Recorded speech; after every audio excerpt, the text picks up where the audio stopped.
prepare to be amazed by the most splendid celebration. ATV Anniversary 2014, Thursday night at 8. Simulcast on Home and Asia Channel.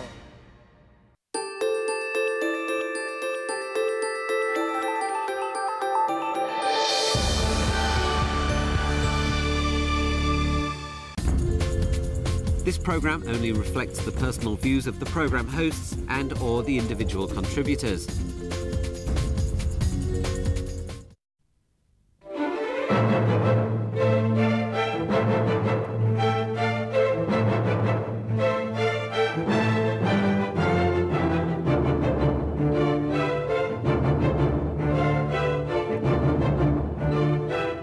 This is Newsline. I'm Michael Chugani. Tonight, Allan Zeman, somebody who doesn't need any introduction, right, Mr. Zeman? That's right. You're Allan Zeman. You're known as the king of Lan Kwai Fong. You're Ocean Park chairman. And you're the guy that Halloween dresses up in funny costumes. I've known you for a long time, Allan. And, you speak with authority when it comes to Hong Kong's development, where it's going. You're a businessman. Yes. And, tourism. Yeah. And, Mr. Zeman, on all these fronts, lately, we have been losing out. Our competitiveness is dropping, and you said it some time back as well. We are losing our competitive edge. Now, the latest survey, a global survey that came out some days ago, Hong Kong's competitiveness dropped for the first time in a decade. Yes. To number 4. We were always the top 3. Yes. We've been overtaken by Singapore. Game over for Hong Kong, Mr. Zeman? Hopefully not. What does that mean? Hopefully not. Game over or not? Well, I mean, obviously no one likes to drop in the rankings, and especially we can see Singapore has really gotten their act together. Singapore works, the people work together. Singapore works as one big corporation, Singapore Inc. Hong Kong, unfortunately... Used to be like that. Well, but at the moment they haven't. They've even expanded. Once they got gaming into Singapore, everything changed. I'm not saying Hong Kong needs gaming, but just the whole mentality of the people changed. You have people working together. Unfortunately, Hong Kong, the last number of years, we can see the divisions that have happened in society. And that's political divisions? Political divisions, people marching. At least we still have the freedom to march and the freedom to question. You don't object to that, though? No, absolutely not. I mean, I want to have that. That's our basic rights. But what's happened is it's really caused a division among society. People pointing fingers at one another. The government being stuck at the moment. LegCo stopping everything. We can see what's happening. With the filibuster. Filibuster, the new word that we learned. We never had filibuster before. A new word that we learned. Government coming out literally almost begging LegCo to get their act together. And all positive energy seems to be stopped. Everything is... Where did we go wrong, Mr. Zeman? Where did we used to be... We used to say we have this so-called can-do spirit. Yes. What happened? We always did. I think post-97, people started to question. Under the British, things moved. Things got rubber stamped, but the things just went forward. Post-97, suddenly everyone started questioning and everyone became an expert. The easiest thing is to second guess. Sure. You can always, the government tries their best. I work very much with government.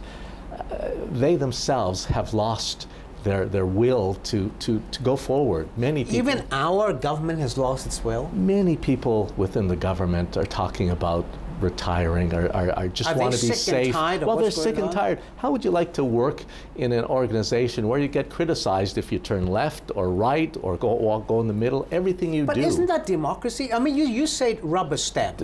Surely, Mr. Zeman, you're not saying that we today in 2014 should rubber stamp policies. We're more politically matured now. Absolutely not. But the thing was, the Hong Kong grew under that system, and you need to have a balance. There needs to be something that works for the people. The only one that can change the lives of the population, of the masses, is government. Government has the ability to do it. What's happened is it's taking so long, things get stuck, it's taking so long to want to, West Kowloon for argument's sake. But you're very heavily involved very in West heavily Kowloon. involved. I've been there for almost 10 years in and the planning. And it's not going anywhere. Well, it's moving now, finally, but it takes a long time. And because of that, the cost of everything goes up. And so in the end, it's the taxpayer that's really paying for it. We ourselves, everyone blames the government like it's the government money, but it's really our money that we're shooting ourselves in the foot. So it's ridiculous because we have to move forward. We have to change the system whereby things can move. Change, you say change the system. I'm going, this latest survey on global performance, yes. Competitiveness, IMD. It said we slipped in English, economic performance, yes. higher education, adapting to challenges. We have always, Mr. Zeman, adapted to challenges. Yes. That's what made Hong Kong. We were the leaders. Now we're lagging behind. And you talked about the government, they've lost their spirit. Do you think we are now being badly led by government? Our leaders are not as good as before? Siwa Leung's not as good as previous leaders? No, in essence, I think that the government is trying their best to move things. You're not just saying that. I'm not just saying that. Really and truly, I can see they're trying their best. They're not always right on everything, but they're really trying their best. Unfortunately, we get stopped, we get stymied at every single way. The government, whatever they want to do, becomes a So headache. the political system needs to change. Yes, the system needs to change. How? And we're To change talking into about what? that. Well, we're talking about universal suffrage 2017. You don't oppose democracy. Absolutely don't oppose democracy. I think you want universal suffrage. Yes, I think we have no choice. We need it here because it'll give legitimacy to the chief executive. No matter who's the chief executive, under this system, it can't work because people who have been elected by universal suffrage in LegCo can point their finger at the chief executive and say, I've got more votes than you. I've got more, yes, I represent the people, you don't. And that's been the problem. So I believe that we're on the right track of 2017. The problem is it's caused great divisions within society. Even the pandemocrats have divided. So how do you unite the society? Well, I think eventually we will have some form of universal suffrage by 2017. I'm a firm believer that at the end of the day there will be some movement and we will have some form of universal suffrage whereby the nominating committee, it's important that a Democrat also is one of the candidates, has the ability. You believe that? I do. I think that if a Democrat is not one of the candidates, I think we'll still have that criticism. Whoever gets elected will still have the same problems we face today. But I believe that once everyone can vote, once you have universal suffrage, no matter who the candidate is, at least he or she is elected, is put in there by the people, and has the ability then to go to LegCo and say, I represent the people. The people of Hong Kong, and the right. people of Hong Kong. But And that will totally open up a lot of doors. All of the so-called radical parties they'll be gone by then. Will right. not have the ability to say, I represent them. Yes, you don't. exactly. But you said a Democrat should be one of the candidates. So I take that to mean you disagree with this screening out of Democrats. I think that we have to find a way to at least give them the ability within the nominating committee. I know that there's a lot of talk about civil nomination, about the public having the right to put forward candidates. I think that if we move too quickly, we could screw it up. You think so? I think, yes, I think that we need to go on a step-by-step basis.